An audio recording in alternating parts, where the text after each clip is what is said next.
নমস্কার, আমি সুপর্ণা। আপনারা দেখছেন সুপর্ণা রান্নাঘর। খাসির মাংস রেসিপি তো অনেকে দেখেছেন। আজকে আমি খাসির মাংস ছাঁটের রেসিপি দেখাবো, যেটা খুব সহজ পদ্ধতিতে ও খেতেও খুব সুস্বাদু হয়। চলুন তাহলে আজকের রেসিপি শুরু করা যাক। আমি এখানে 750 গ্রাম খাসির ছাঁট কেটে ধুয়ে পরিষ্কার করে নিয়েছি। আর গোটা মশলায় নিয়েছি 2টো শুকনো লঙ্কা, একটা তেজপাতা, 3-4 পিস দারচিনি ও 3-4টে লবঙ্গ। আমি এখানে গুঁড়ো মশলার মধ্যে নিয়েছি লঙ্কা গুঁড়ো, হলুদ গুঁড়ো, জিরে গুঁড়ো, ধনে গুঁড়ো ও লবণ। আর আমি এখানে 5টা মিডিয়াম সাইজের পেঁয়াজ কুচিয়ে নিয়েছি। আর একটা বড় টমেটো কেটে নিয়েছি। সবার প্রথমে আমি উনানে কড়া বসিয়ে তাতে আমি 2 চামচ সরিষার তেল দিয়ে দেব। তেলটা একটু গরম হয়ে গেলে তাতে আমি গোটা মশলাগুলোকে দিয়ে দেব। তার মধ্যে দিয়ে দেব আমি কেটে রাখা পেঁয়াজ কুচনোগুলো।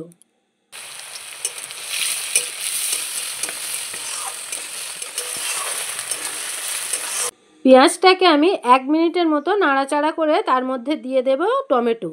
টমেটো দিয়ে আমি একটু নাড়াচাড়া করে দিয়ে দেব স্বাদ মতো লবণ।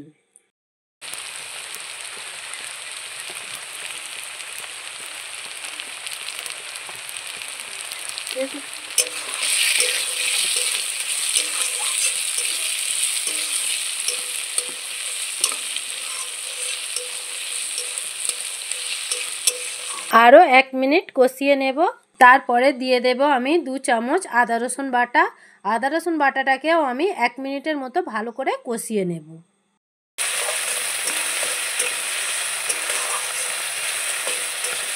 এক মিনিটের মতো আদা রসুনকে আমি কষিয়ে নিয়েছি। এবারে একে একে গুঁড়ো মশলাগুলো আমি দিয়ে দেব। 2 চামচ হলুদ গুঁড়ো, 2 চামচ লঙ্কা গুঁড়ো, 1 চামচ জিরে গুঁড়ো, 1 চামচ ধনে গুঁড়ো। এই সমস্ত গুঁড়ো মশলাগুলোকে আমি আরও 5 মিনিটের মতো ভালোভাবে কষিয়ে নেব। এই সমস্ত মশলাগুলো আমি ভালো করে কষিয়ে নেব। লেগে যাতে না যায় খানিকটা গরম জল দিয়ে দেব।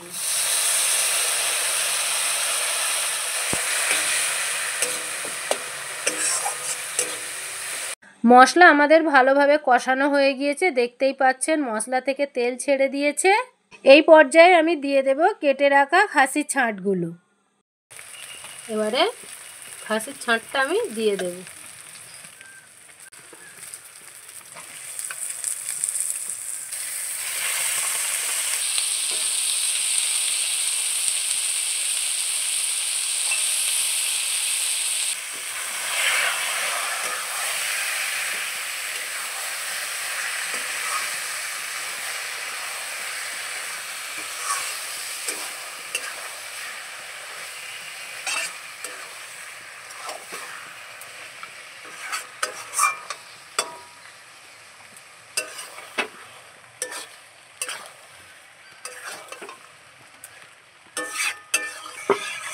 খাসির ছাড়টাকে আমি মিডিয়াম ফ্লেমে 15 থেকে 20 মিনিটের জন্য কষিয়ে নেব ভালোভাবে।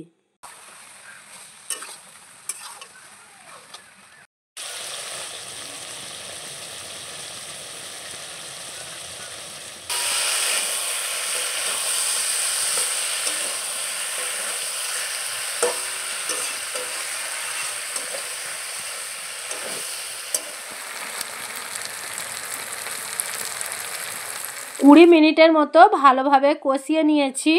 এইবারে আমি এর মধ্যে দিয়ে দেব 2 মগ গরম জল। মিডিয়াম ফ্লেমে আমি 15 থেকে 20 মিনিটের মতো চাপা দিয়ে ফুটতে দেব।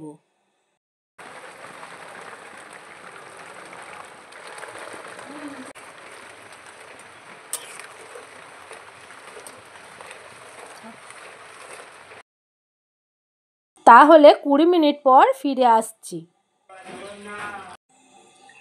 দেখতেই পাচ্ছেন খাসির ছাঁট আমাদের প্রায় তৈরি।